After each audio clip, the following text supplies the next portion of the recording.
Selamat siang anak-anak, salam jumpa. Semoga semuanya dalam keadaan sehat ya. Semoga Selamat semuanya siang, Bu. semoga semuanya tetap bahagia. Baik anak-anak, kita hari ini kita akan belajar meneladani Yesus. Yang pertama yang akan kita teladani adalah Yesus yang berbelas kasih. Nah, Ibu akan coba share screen.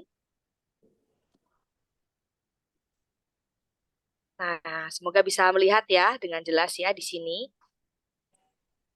Bisa, Bu? Oke, baik. Ini ada sebuah gambar Yesus yang berbelas kasih. Itu di sini ada kisah Yesus membangkitkan anak muda di Nain. Itu yang nanti akan kita dalami. Nah, tujuan pembelajaran kita itu apa sih? Nah, kita akan lihat di sini. Harapannya, peserta didik dapat menggali tindakan Yesus yang berbelas kasih melalui kitab suci. Peserta didik itu yaitu anak-anak, tentu saja kalian. Melalui kitab suci di Injil Lukas bab 7 ayat 11 sampai 17. Itu. Dan bisa mewujudkannya dalam hidup sehari-hari. Bagaimana perwujudannya? Tentu saja di keluarga, di sekolah, dan di masyarakat. Oke, lalu kriteria ketercapaian tujuan pembelajarannya. Ini peserta didik mampu mengetahui pengalaman tindakan belas kasih Yesus dalam hidup sehari-hari. Lalu yang kedua, anak-anak bisa menggali tindakan belas kasih Yesus melalui kitab suci yang ada di Injil Lukas bab 7 ayat 11 sampai 17 itu. Lalu berikutnya anak-anak mampu mewujudkan dan menerapkan tindakan belas kasih melalui perbuatan nyata. Nah, ini. Kemudian pertanyaan pemantik atau pertanyaan yang eh, bisa memunculkan reaksi kita, apa sih arti belas kasih? Nah, kita akan coba tanya jawab sekilas di sini. Menurut anak-anak arti belas kasih itu apa? Ada yang bisa menjawab? Peduli, Bu. Peduli. Oke. Ada lagi berikutnya. Belas kasih adalah Saya kepedulian. Bu, Iya, Rasa iba. silakan.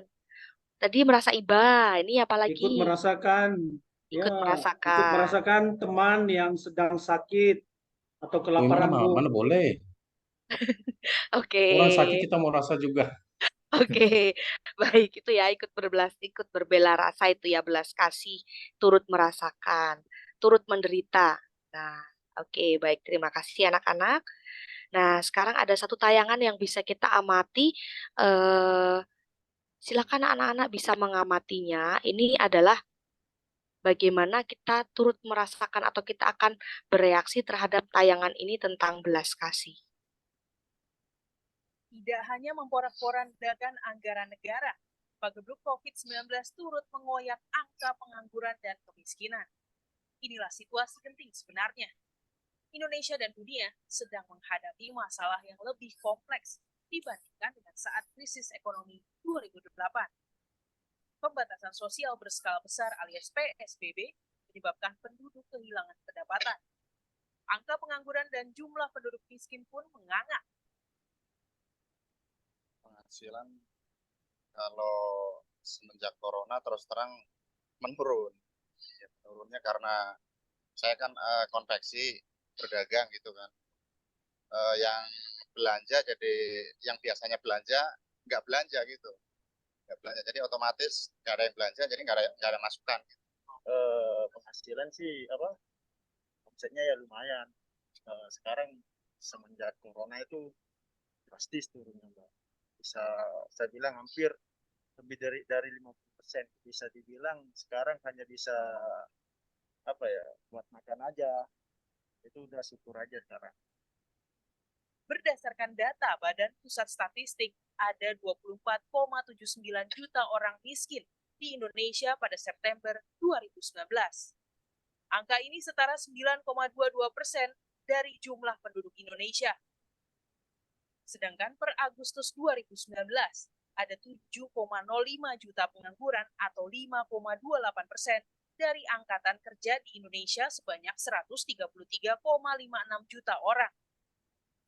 Ekonom menghitung minimal setengah dari jumlah pengangguran akibat COVID-19 akan menambah jumlah penduduk miskin. Untungnya, masalah ini hanya sementara, karena secara fundamental ekonomi Indonesia sebenarnya sangat baik. Nah, dengan adanya pengangguran ini atau tambahan PHK dan pengangguran ini ya, akibat dari wabah COVID ini, maka yang tadinya itu ada di kelompok hampir miskin atau mendekati miskin itu sekarang masuk ke dalam kelompok miskin. Dari tambahannya itu kalau Nah, oke, itu anak-anak tadi ya. Kilas tayangan tentang video yang perlu kita amati.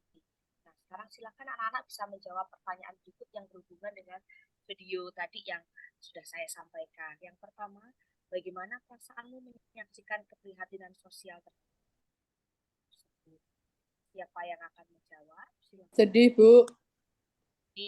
Oke, apalagi berikutnya? Iqbal, Bu.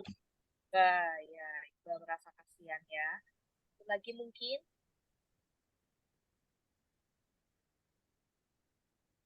Oke, berikutnya pertanyaan yang kedua. Keprihatinan sosial seperti apa yang terjadi di tayangan video tersebut? Kamu melihat apa di situ, video itu? Silakan, siapa yang bisa jawab? Tentang akibat COVID. Akibat COVID, ya, akibat COVID. Ada lagi? Kemiskinan menganga, Bu. Kemiskinan menganga. Ada lagi berikutnya? Kemiskinan semakin meningkat karena COVID itu ya. Banyak pengangguran, banyak yang kehilangan pekerjaan, sehingga akhirnya hidupnya... Ibu, suaranya kecil. Oh, kecil ya? Oke. Iya. Jadi dari tayangan ini tadi seperti yang sudah anak-anak jawab, apakah sudah jelas suara saya? Sudah, Bu. Ya, oke.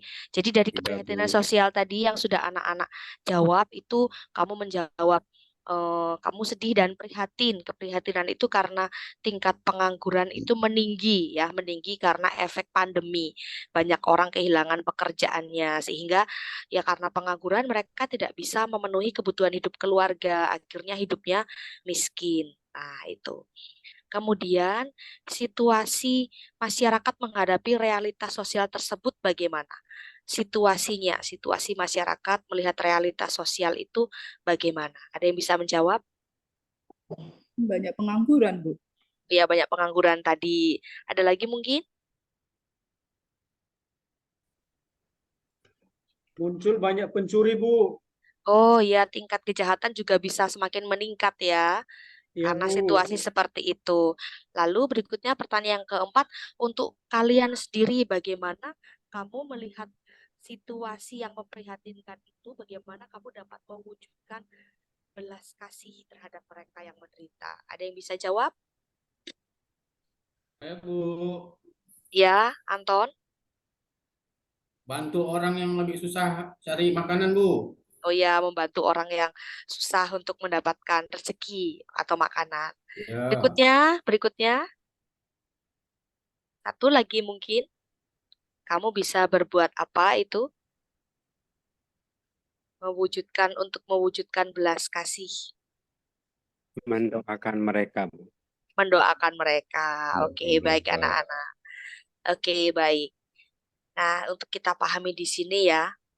Nah, kalau kita melihat dari tayangan video itu ya tentang angka kemiskinan atau tentang kemiskinan yang terjadi, kita berhadapan pada kenyataan bahwa ternyata kemiskinan dari tahun ke tahun semakin meningkat atau bertambah. Apalagi tentunya di masa pandemi. Ya, kita akan semakin menjumpai semakin banyak orang yang mati usahanya, menjadi pengangguran, banyak yang menjadi pengemis, gelandangan, kekurangan gizi, bahkan juga bisa memunculkan masalah-masalah sosial lainnya seperti kejahatan, angka kejahatan juga meningkat. Nah, itu ya. Nah, situasi ini ternyata juga serupa dihadapi Yesus ketika dia hidup, pada masa Yesus hidup. Yaitu banyak orang-orang di sekitar Yesus yang hidupnya menderita, yang miskin, tersingkirkan, tertindas. Nah, lalu kita kembali ke pertanyaan tadi, arti tentang belas kasih. Jadi belas kasih itu artinya adalah bela rasa. Bela rasa itu berarti ikut merasakan atau turut merasakan penderitaan mereka yang menderita. Nah, oke, itu ya, itu yang bisa kita pahami. Nah, lalu kita bisa melihat beberapa penggambaran belas kasih Yesus yang ada dalam kitab suci. Nah, ini Yesus membangkitkan anak muda di Nain, menyembuhkan orang buta, berbelas kasih kepada mereka yang lapar dengan memberi makan 5.000 orang dengan menggandakan ikan dan roti. Nah, ini yang bisa kita amati. Lalu fokus kita untuk hari ini, untuk belas kasih Yesus, itu adalah tentang membangkitkan anak muda di Nain. Nah, sekarang silakan anak-anak masuk dalam diskusi kelompok, bisa berdua-dua atau bertiga-tiga. Ada pertanyaan yang akan kalian jawab. Nah, sebelumnya kita lihat bagaimana Yesus menunjukkan belas kasih-Nya kepada mereka yang menderita.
Young man,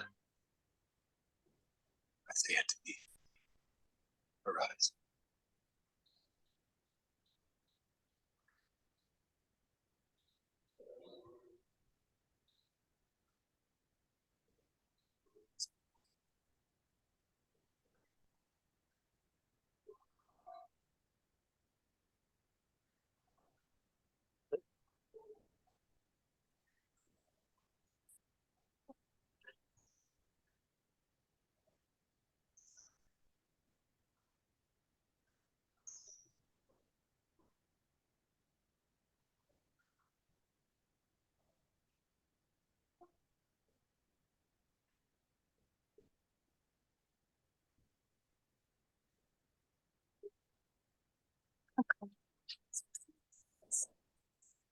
God hath visited his people.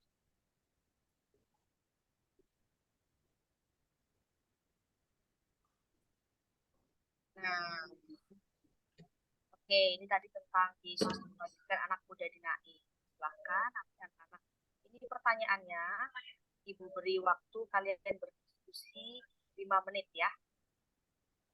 Silahkan dalam kelompok berdua-dua. Kurang jelas. Oke, silakan anak-anak masuk dalam kelompok diskusi. Ini pertanyaan diskusinya. Saya beri waktu 5 menit. Diskusi dianggap selesai. Oke, baik. Silakan anak-anak mempresentasikan jawabannya. Yaitu yang pertama, mengapa Yesus membangkitkan anak muda di Nain itu dari kematiannya? Siapa yang akan mencoba menjawab? Silakan. Nomor 1, yang nomor 1. Bu. Ya, silakan. Siapa yang akan menjawab nomor 1? Bu. Ya, silakan. Kelompok saya tadi diskusi bahwa mengapa Yesus membangkitkan anak muda di Nain itu dari kematian. Yesus itu kasihan dengan ibunya.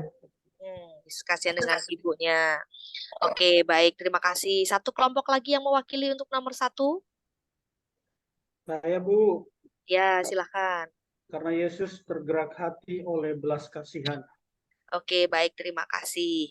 Berikutnya nomor 2. Sebutkan contoh tindakan belas kasih yang bisa diterapkan dalam hidup sehari-hari, baik di keluarga, sekolah, dan masyarakat. Silakan siapa yang akan mewakili kelompok menjawab yang nomor 2. Silakan. Agus, Bu. Oh ya, Agus mana ya? Agus ya.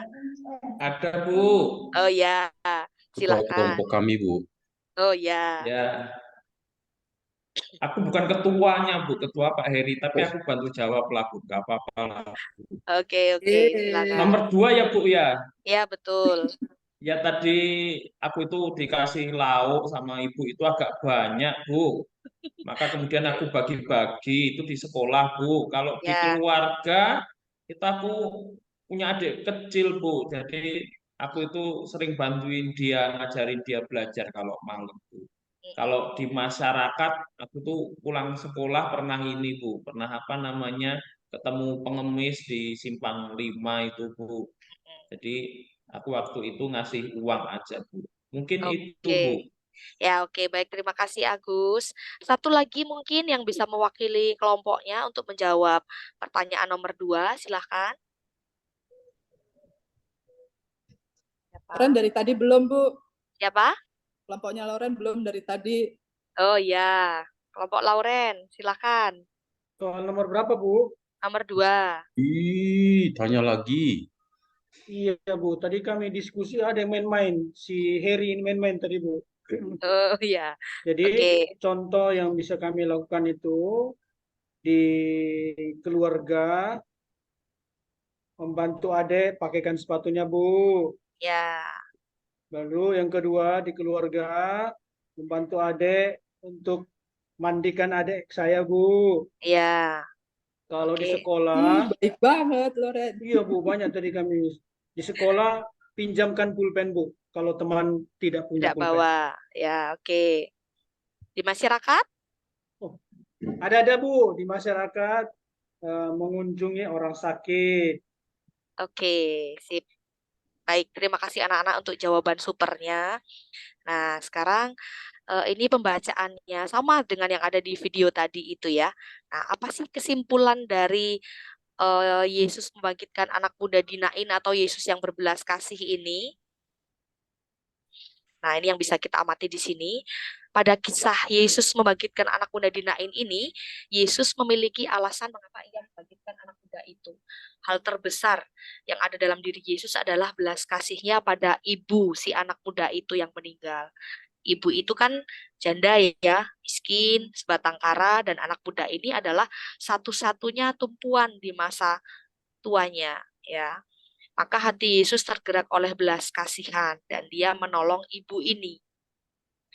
Nah, sikap Yesus ini yang diketahui dalam kitab suci bukan hanya satu kisah, tetapi banyak kisah bagaimana Yesus memiliki keberpihakan kepada mereka yang menderita. Nah, pertanyaan permenungannya untuk kita semua, bagaimana penerapan belas kasih itu dalam ruang lingkup hidup kita masing-masing. Nah, tadi sudah beberapa dijawab ya oleh teman-teman kalian. Intinya yang bisa kita lakukan adalah hal sederhana, tetapi kadang tidak semua orang bisa melakukannya. Nah, karena menuntut kerelaan hati. Yang pertama adalah di keluarga kita, bagaimana kita menjadi sahabat yang baik ya bagi orang tua dengan menjadi pendengar, kemudian tidak melawan, kemudian tidak berkata-kata kasar, hidup rukun, saling mendoakan, PK akan kerepotan keluarga, dan di sekolah, ruang lingkup sekolah, yaitu menghormati guru dan teman serta mendoakan mereka, tidak melakukan perundungan atau bullying terhadap teman. Nah, ini ya, tidak menjelek-jelekan teman. Di sini ada yang masih sering mengejek temannya. Nah, itu sering membelaykan atau Heri, membuli Bu. Heri, temannya. Bu. Ya, oke ya, itu ya. Kita tidak merundung teman karena kita kan pernah belajar tentang citra Allah ya, bagaimana kondisi seseorang itu Tuhan yang menjadikan. Nah, itu intinya. Kita juga tidak berkata kasar, tidak menyakiti orang lain. Kita bisa menghibur mereka yang berduka, mengunjungi mereka yang sakit. Lalu penerapan di dalam masyarakat juga sama. Kita juga mengasihi mereka yang berbeda dengan kita, entah itu sukunya, entah itu agamanya. Oke, itu kira-kira tentang belas kasih atau Yesus yang berbelas kasih. Sekali lagi anak-anak, tidak mudah untuk melakukan itu semua. Tetapi kita bisa. Tidak mudah bukan berarti tidak bisa ya, tapi kita pasti bisa asalkan kita memiliki kerelaan hati untuk memiliki iba atau belas kasihan kepada mereka yang menderita. Nah, lalu ada penugasan. Nah, ini ya, silahkan anak-anak membuat doa, membuat doa untuk sesama yang menderita. Lalu doa itu silakan menggunakan prinsip doa yang baik, memuji, bersyukur, mendoakan orang lain, kemudian ada unsur pertobatan juga, kemudian baru permohonan pribadi kita. Lalu doa ini kita posting di akun Instagram kita masing-masing ya.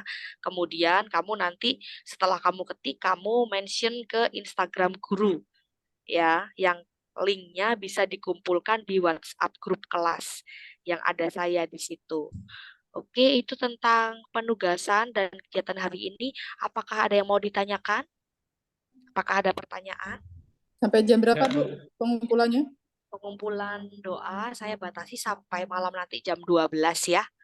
Eh, Tuh, kalau ada yang tidak, misalnya nggak punya IG, nggak punya Instagram, kamu bisa kok menuliskan doa itu. Kamu tuliskan di kertas A4, dihias yang menarik, lalu difoto, lalu kirimkan ke WhatsApp saya. Paham ya anak-anak? paham, Bu. Bu. Baik, baik Sekaligus untuk doa anak-anak. malam. Ya, sekaligus kalian untuk doa malam mendoakan mereka yang menderita itu ya. Baik itu anak-anak, demikian pertemuan pembelajaran kita hari ini. Terima kasih untuk semuanya dan kita akan tutup dengan doa. Berdoa selesai. Terima kasih, sampai jumpa. Terima Terima kasih, kasih, Bu. Bu. Ada, Bu. Kasih, Bu. Baik itu Bapak Ibu, semoga kali ini tidak ada masalah lagi. Kemudian langsung silahkan Pak Agustinus untuk memberikan tanggapannya. Ya, baik, terima kasih Bu Paulina. Sekali lagi provisiat untuk Bu Paulina Ayu yang sudah mempresentasikan modul ajarnya lewat media PowerPoint dan video tadi dengan sangat menarik untuk anak SMP.